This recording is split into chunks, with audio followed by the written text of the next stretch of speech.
Federico Castellucio here, Furio from The Sopranos, and you are watching Growing Up Italian podcast with Sabino Curcio, and you gotta be on your hat.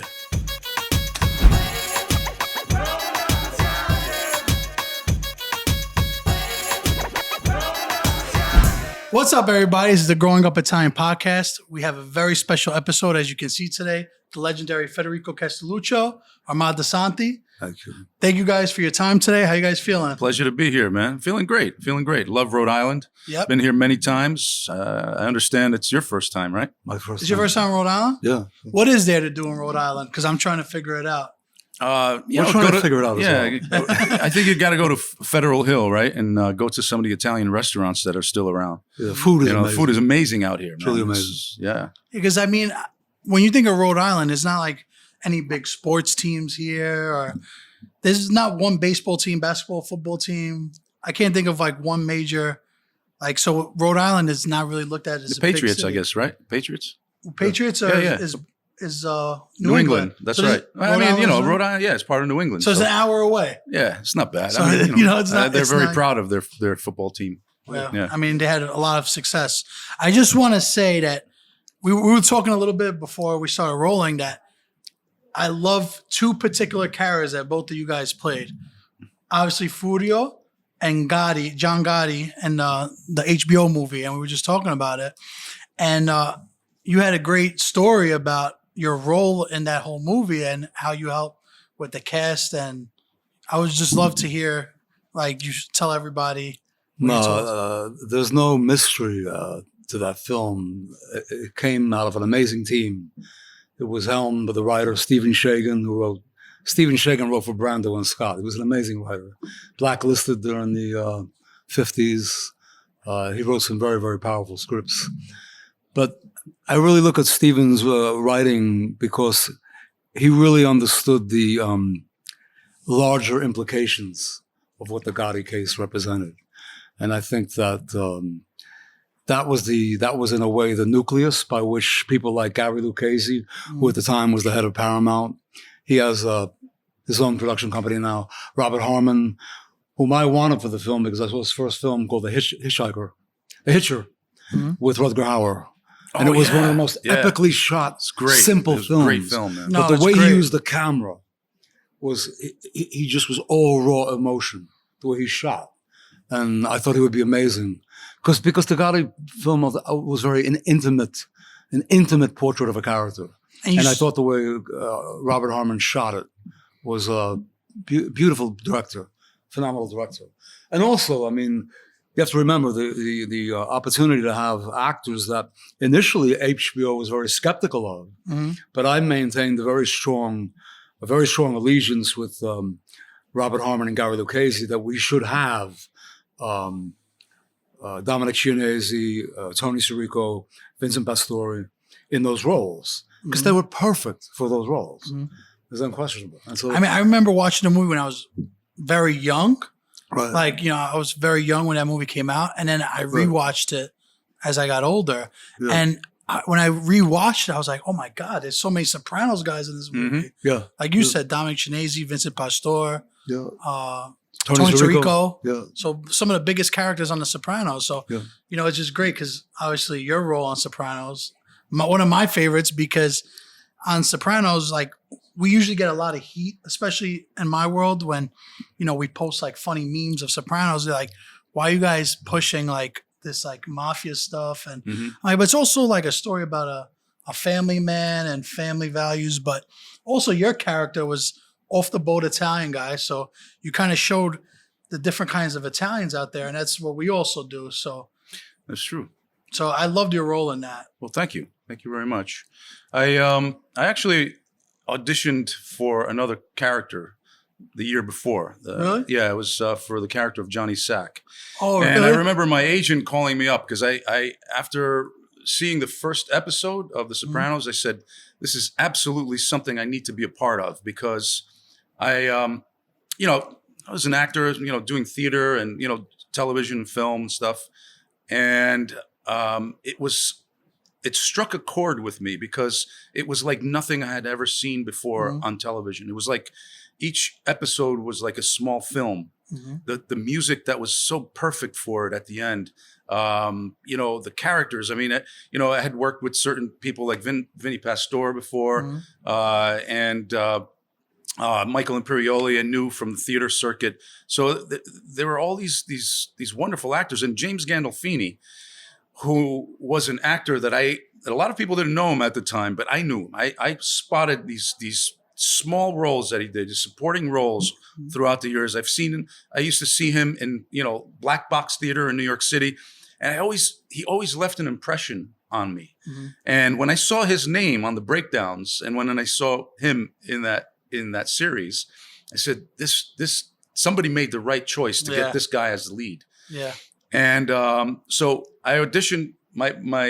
My manager calls me up. My agent at the time, Bob Barry, calls me up and says, I got this audition. I said, yes, I don't want an under 5. I don't, like a day player thing. It's got to have, it's got to be something with a little bit of, substance to it.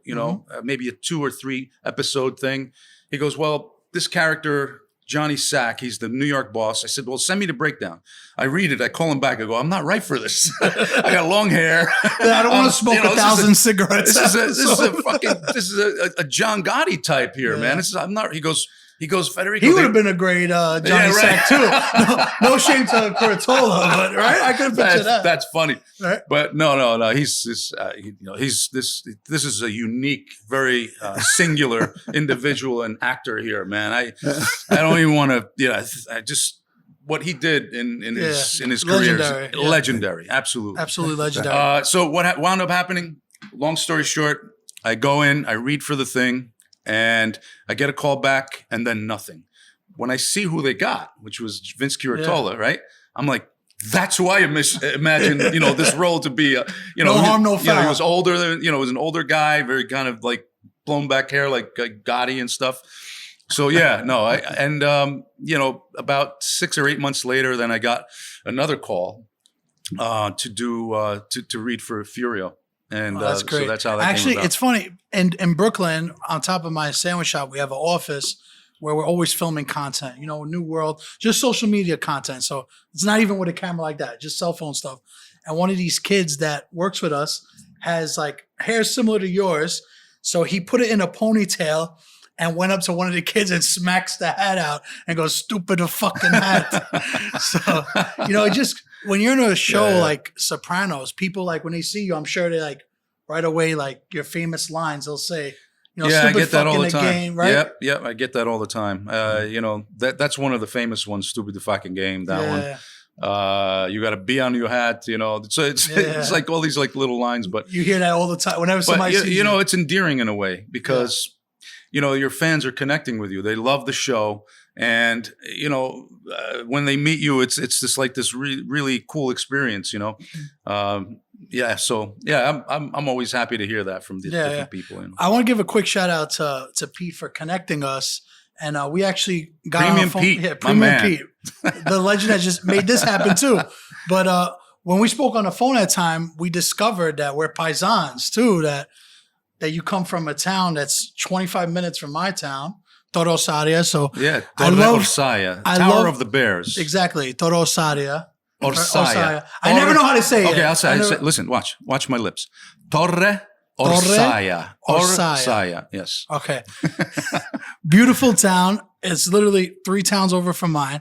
So when I heard that, I literally lost my mind because it's a small town. Yeah, it's a small world. And then also you've done a bunch of stuff in Williamsburg, where I grew up. That's true. Like the Banker of Brooklyn movie, right? Yeah. The Brooklyn Banker. I was filmed on location in Williamsburg, Brooklyn. Yeah. And it takes place in 1973, and it revolves around a banker that's got this rare gift for memorizing numbers. Yeah. And he is embroiled in a scheme to steal money from the boss. Yes. From his father-in-law, who's a sort of a bumbling knockaround guy. But you realize he's one of the smartest guys in the story. Yeah. So he set that all up. And I don't want to spoil ending, but incredible ending. And I love the part with the checks that this guy, he doesn't even have the checks with him, and he's like remembering every number. I literally watched that movie right after we spoke on the phone the first time, and I know like 20 actors in that movie. Oh, that's Literally. interesting. And Actually, like the local people, yeah. like people that from my neighborhood that had like little background roles, like the guy in the sausage stand. Like I don't know if you know this, but I was telling Armand the other day, because Armand actually came to the set one day when we were filming. But it actually started as a short film called Lily of the Feast, written by Michael Risigliano, who actually wrote the feature as well. and I worked with him. Lily stands for Giglio. That Giglio, that's exactly. right, the Lily of the Feast, right. So it was with that film that, I actually, played the lead in that, directed it, and also co-produced it. And we won tremendous amount of awards. It went into like a number of film festivals. And it was with that short film that we were able to secure the financing of like $2 million for the film, which is, it's okay. It's an okay, budget for a short, an independent feature. I'm curious to how you guys met. Because I got the vibe just from having breakfast with you guys. Can I tell you how we met? We met the very first time at the top of the Sixes when your Cigar Aficionado cover came out. Right. And we had a cigar together. We exchanged, some thoughts and stuff. There were a bunch of people there that day, but I was so excited to meet Armand because, I've been a fan of his forever. I mean, he's a legend. Absolutely. And the fact that we've become friends and now we're kind of in business together with virtual cons. Yeah. Absolutely. Yeah. We should actually talk about virtual cons a little bit, so we plug it in. That's why we're all here today. Exactly. So, go ahead. I think you explained it best. Well, virtual cons basically was born out of necessity to reach out to the fans and for the fans to reach out to us because of COVID. We were doing live conventions, Sopranos Con, Mob Movie Con. A lot of people at Sopranos Con. Oh, we were blown away by the amount of love and the amount of people that showed up. We were expecting like 4,000, 4,500, 15,000 show up. That tells you something. Yeah. And it also tells you that there is sort of a need for people in the world that love shows like ours to connect with the actors and celebrities.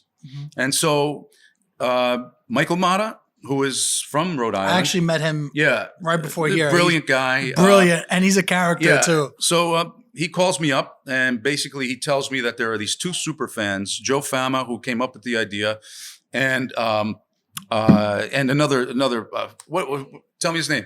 Danny. Oh, Danny. No, Dan Trader. I'm sorry. Yeah. I just had one of those brain farts. Sorry. Dan time immemorial. And I speak to Dan every day. Sorry about that, Dan. But so they called me up. They wanted to do this convention, and so when we had to rethink it, this is how virtual cons came up.